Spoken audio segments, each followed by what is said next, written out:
Radio. Prysm. You're listening to Prysm Radio. Prysm Radio. The music experience. If you just tuned in, welcome. You're on Prysm Radio, and today our guest is the incredible D.O.N.S. I'm rocking my head to the sound and feel my feet lift off the ground, and I pretend that I'm the only one here as I get swallowed by the crowd. Hi, D.O.N.S. Hey, hi. How are you? I'm very good. How are you today? It's very good to have you. We're very happy to have you today on our show. The track we just heard is one of your hits. It's called Alive. And now you're back with some great news. Many things. Singles, album, remixes, pretty much everything. But we're going to talk about it. But first, we have to, get to know each other because we're not rude. So this is Angie, and we work together. She's really nice. Hola. I've never met her. I know. She's always here, and nobody knows who she is. She punted me weird, over right? the fence of a bridge in Amsterdam. No way. Yes. Yeah, that's. And I ended up in a gracht. In a what? I'm telling you. It does sound like her. So it's really, really nice to have you on the show. So how did it all start? When did it all start for you? I think it started with you had the passion of discs and you were listening to music all the time and in Germany. Yeah. So I was little. Yeah. And I loved music, and I got a big influence by my uncle. He was a radio DJ for AFN Forces, so I started collecting records, like the old vinyls, no CDs, no MP3s and stuff, when I was 12. And back in the days, you were still called Oliver, and Yeah. and And then I realized that my surname is so bad for a DJ name, so I had to change it. okay, so Ridiculous. It's not good for a DJ. And you were so attached to music that you started to not play it first, but sell it. You were a salesman, right, in a record store. Yeah. You believe it or not, I was a very shy little boy, and so Right. a friend of mine forced me to start working in a record store, which was like for all the cool DJs in Hamburg, even people coming or DJs flying over from Canada, the States, because back in the days the Germans sound like Milli Vanilli and all this shit. It was very hot. And so she pushed me to work there, and they were like, okay, if you don't talk to your clients, our customers, you can't work here. So I starting to talk, and when I talked about music, I was completely happy and free, and I became the best salesperson in this record store. And over this record store, I started professionally DJing because they threw their own parties. And one night, the it DJ actually reported sick. Yeah, and quite like in a movie, right? stereotype Did you were sick, story, and but you it's just true. you just stepped in, and it worked. It Yeah. worked out. Yeah, So, until today. How was it? This first party you played in? A nightmare. Was it? Yeah. I mean, they had these. I've never played on professional equipment. I had like my old turntables with like the rubber band, whatever, with no pitch control. So this is how I did my mixtapes. And it was the first night, and they had these massive Torrance turntables. Like you couldn't even stop the plate because it was so heavy. And then they were like, "No, you gotta mix," and I was shaking like. And after 1 hour, I felt more comfortable, and then the night turned out to be a big success, and I became the resident DJ of this club for Fridays and Saturdays. They fired a lot of DJs, still DJs being around today as producers. So they fired the guy who was sick. Yeah, That's and I not, was mean enough to take his job. that's not a good start. It started like a movie, and now it's just Yeah, it's mean. very bad. No, but we stayed friends. Okay, cool. And then so it worked out, and then you moved out. You quit your job, and you left your Hamburg, and you Yeah. went to New York. Yes. And there, this hit you, I think. Nobody's next to me, I begin to swear. When you touch, I lose control. When you know what's next, fantasizing all the time. There you listen to some artists like Frankie Knuckles and people like that. So was it a turning point? It was, because like you're coming from Hamburg and you thought it's a big city and you know a lot of the world. I've been living in in France, and I saw quite a lot until with a young age, and then I came to New York and I was completely blown away. It was like everything was so big and large. And then the first night I went to the Tunnel, legendary club, and it was in 1988, I think, or 87. and I saw Adivas, house music legendary diva, Adiva, singing for her like her first big gig, supported by Frankie Knuckles, and that was mind blowing with the lights, laser beams. I've never seen that before in my life, so I was like, wow, that's what I want. This is what I love. It was very different from your shop, right? Very different, very different. So that's where you started maybe to party, and did you play there? No. At first? No. Not at all? But my biggest challenge until that day was at one day I come back to New York and play. And in the meanwhile, I played several shows in New York. So I at least fulfilled one of my oldest dreams, playing in New York. Okay, still sounds like a movie, so that's really cool. And then you founded your duo, your duet, Espoir Brothers. Yeah. It was in, I think, in 1999. Yeah, we were founded in 1999.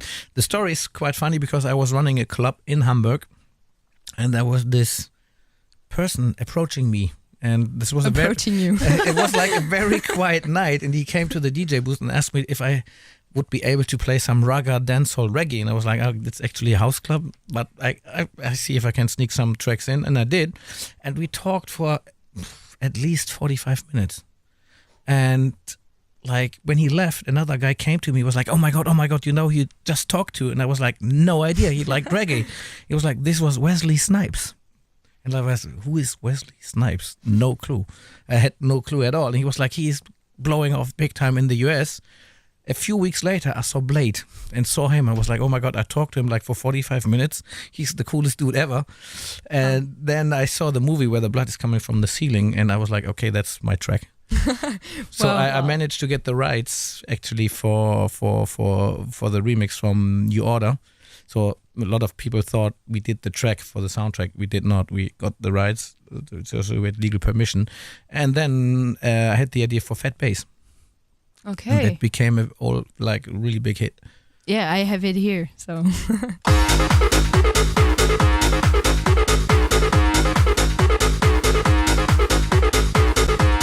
Wow.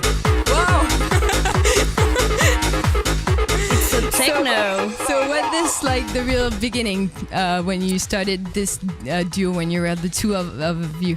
No, I had before in 1996, I did Pump Up the Jam. Yeah. And that worked amazingly good. And they always said like it was one of my first, no, I did Drop the Gun was the first track, and that was the first official commercial release I have ever did. And they always said like the first release never hits the charts, and it actually did hit the German national charts on place 100. Stayed there for 1 week and dropped out. At least I made it. It was there. I saw it, I swear. And I can tell you, back in the days, this number 100 position sold more copies than some top 20 positions these days, or like at number 1 on Beatport. And so this is why, and afterwards I did Pump Up the Jam, but with D.O.N.S, but it was more like a dance project. I had 3 dancers. And War Brothers was the first alter ego I really started playing with Jürgen. Okay. And I saw that you then decided that you should also exist on your own. I mean, after the duo, so it was in 2005. And then, ta-da, D.O.N.S was born, right? D.O.N.S. Yeah, I mean, I just decided that I took the first project I ever signed to a record company, D.O.N.S, said like, okay, nobody needs 3 dancers jumping on the stage anymore. So I was like, well, I take it as myself, my own name. And I was so creative that I redid Pump Up the Jam again, only 7 years later. But it worked again. Yeah, and I have this one too.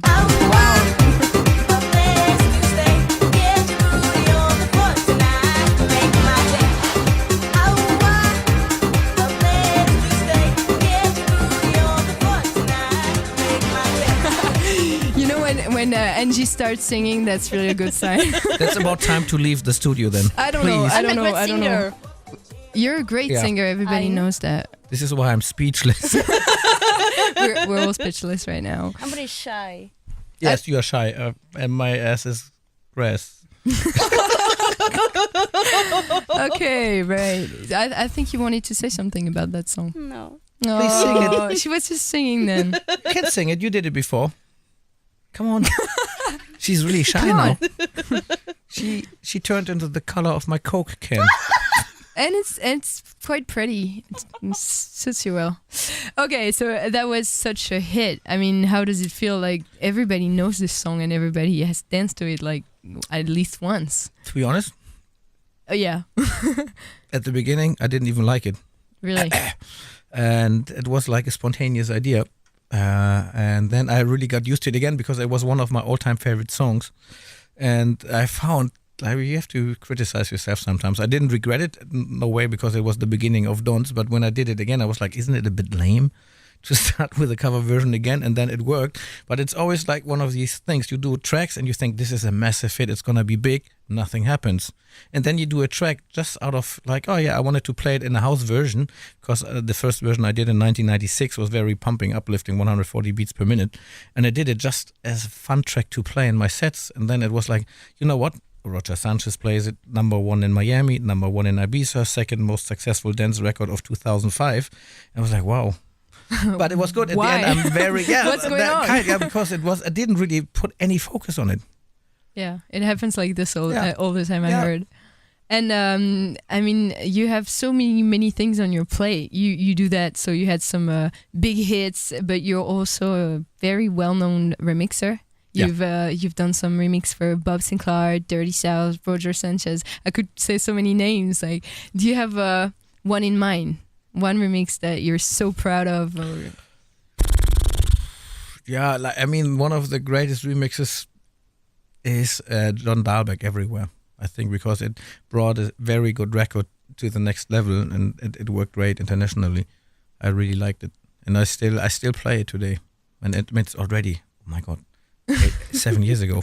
Wow. Oh.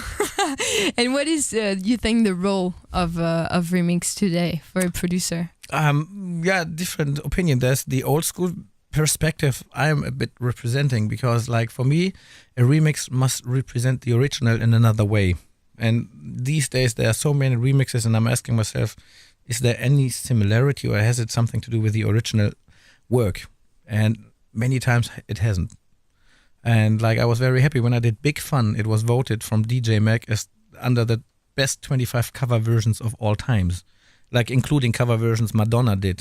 Wow. Because they said, like, the explanation was like he managed to keep the vibe of the original alive and didn't slaughter an all-time anthem. And this is, I think, a little bit the challenge of a remixer. Yeah, keeping the spirit of the soul. And there is one side, the very last side that we haven't talked about you, is the party thrower. Because you played all around the world. Yeah. So same thing. Like, do you remember one place? Where do you think was the best place, the best show you've done? That is very hard to say. First of all, I can't remember all of them. Like, there was one show in Spain. They were like, I entered the stage. It was an open air thing at the beach in Valencia.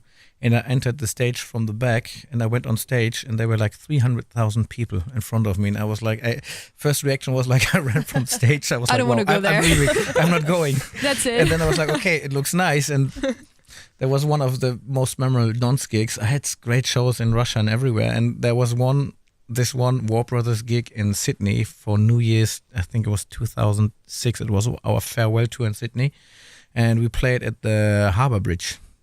And the place was packed, and the first opening track was Smells Like Teen Spirit, because we were the first people like having permission to use Nirvana Smells Like Teen Spirit, and we played it. And there can't be any better moment. Like, there were like around 10,000 people. Like, this was, I have it on a videotape. I never showed it to anybody because I'm even scared to look at it, because I want to keep the memory, because maybe it doesn't appear like as this crazy good as it was, as my memory. But it was like they had shirts, and like they were completely dressed in War Brothers outfits, and that was amazing. And everything. It was so loud we couldn't hear the music. When the guitar break turned in, there was nobody cared about the fireworks, nothing. And that was one of those gigs where I was like, now I can die, because no gig can be better than that. Wow, I remember a gig with you in Paris at Red Light. Oh, that was good too. right. So no, that was really good. How is it?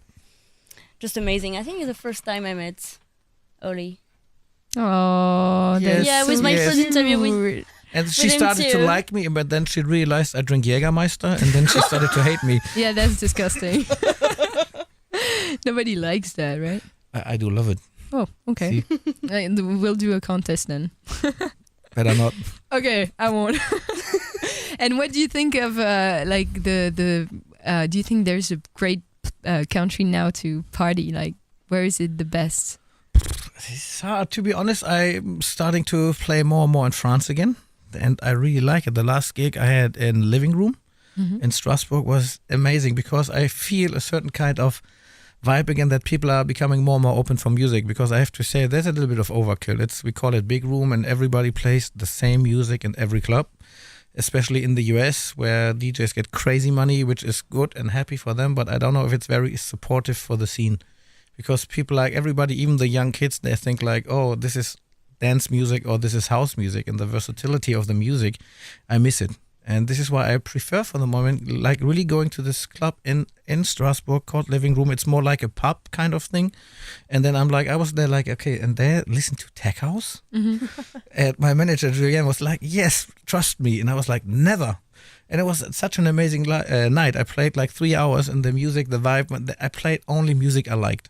And it was about the music and not about the hit records. Like, I don't want to mention or diss any DJs, because every music has its own right to exist, but it's not top 40. It's not like the best of Ministry of Sound compilation everybody can put in this in the MP3 player or pre-record a set.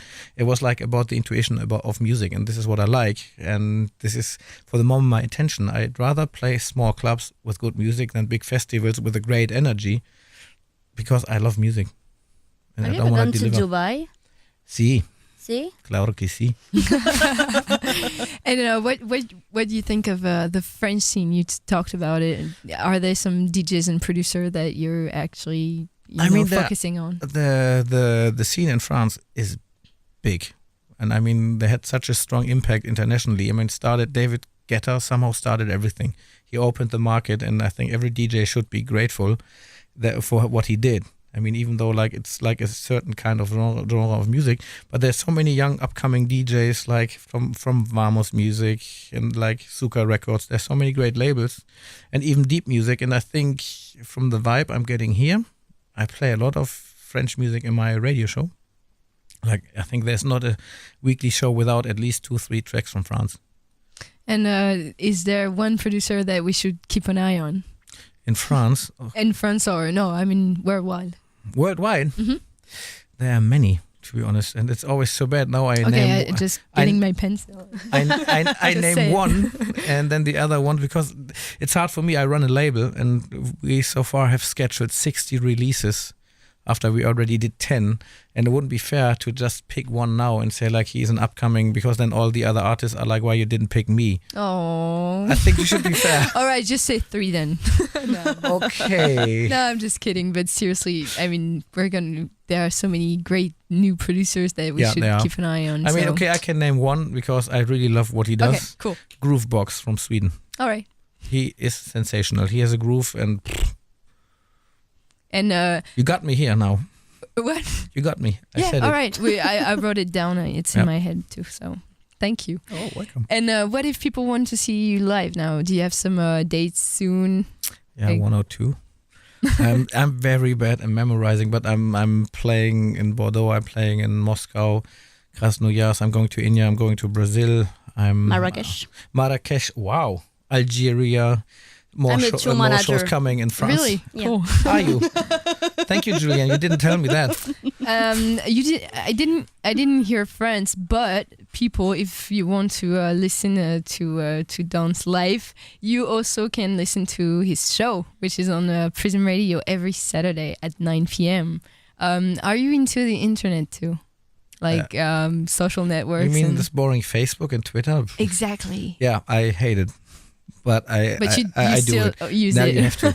I mean, Okay. I started. I mean, sometimes I'm wondering if it's really good. You have like people like, oh, I have 80,000 likes on Facebook, and 2 people talk about it.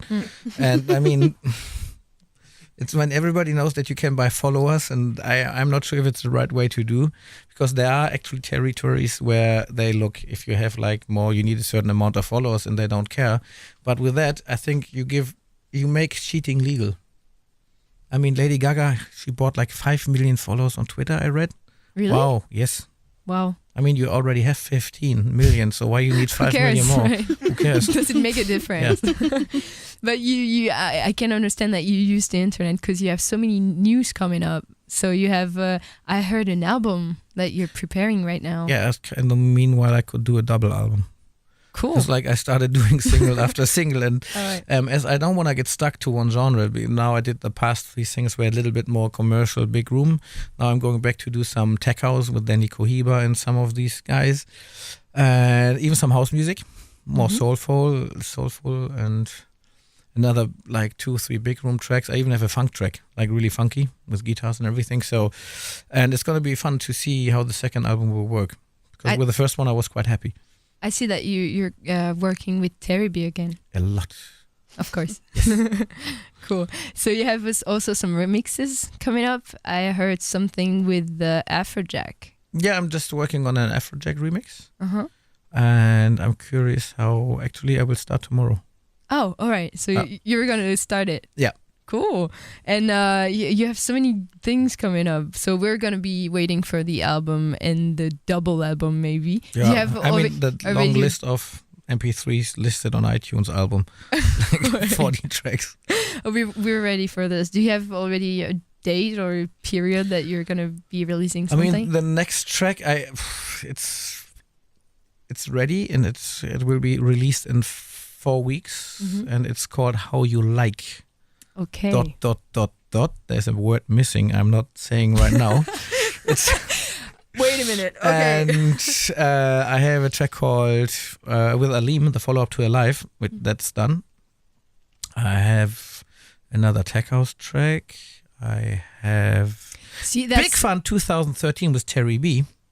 With a Groovebox remix, Mike Newman remix, Steve Valentine, very good remix package. And I might be able to give you some of the remixes already to play. Ooh. Okay, so that's why internet is very, very useful. Because when you have so many things and you're not very sure about how and when, or you don't want to say it, or it depends, well, you can use the internet. So people, if you want to know more, you have to go to the internet. And I guess you have maybe a website. Yes, which is down for 2 years now. But it's almost, okay, let's go on Facebook then and follow you on Twitter. I didn't see the purpose of a website when I have Facebook, because like at some point I still answer everything myself. So like if you read something, I actually wrote it, and like website, Facebook, Twitter, SoundCloud, Instagram. It's like time consuming like crazy. So I have a website, and it will go online soon. I mean, it's pretty much done. Cool. It's 2 years. Okay, so check that. And of course, so you have your show on Prysm Radio every Saturday. Thank you so much for coming. So thank you for being here today. And I hope you'll have other parties with bridges and sunsets. And we wish you the best. Thank you. What would you like to say to end this interview? Thank you. Thank you. That's a good one. Yeah. Okay. Thank you, NG. Well, see you soon, guys. Yeah. And stay on Prysm Radio. Latest in Amsterdam, ADE. Sure. And I'm really grateful for the support of Prysm Radio. It's really good because like I have a very good set time, and I actually get a lot of good feedback from France. And I think like for me being back in France, I played a lot in the past years, is kind of the support from Prysm. So I'm really grateful for what you do. Thank you. Oh, that was is nice so now. touching. Okay, that's perfect to end this. So I'm just gonna shut it. All right, bye everyone. See you soon. Prysm Radio. Prysm. You're listening to Prysm Radio. Prysm Radio. The music experience.